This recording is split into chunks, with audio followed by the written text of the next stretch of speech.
শাহিন, তুমি এখানে বসে কি করছো? রিয়াজ ভাই, আপনার অপেক্ষাতেই বসে আছি। এইগুলো নিন। এসব কি হবে?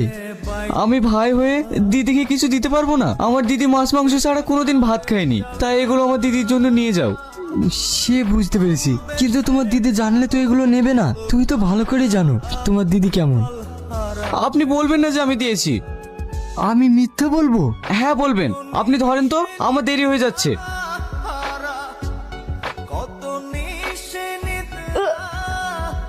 তুই না, কি হয়েছে তোমার? কি জানি, বুঝতে পারছি না, হঠাৎ শরীরটা খারাপ করছে। তোমার শরীর খারাপ হচ্ছে তো আমাকে বলছো না? তাড়াতাড়ি রেডি হয়ে নাও, এক্ষুনি ডাক্তারের কাছে যাবো। না না, ঠিক আছে। তাড়াতাড়ি বেড়াও তো।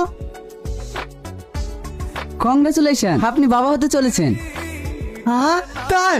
আর হ্যাঁ, এই সময় পেশেন্টকে এখন প্রোটিন খাবার খাওয়াতে হবে, আর শরীরে একটু রক্ত নেই।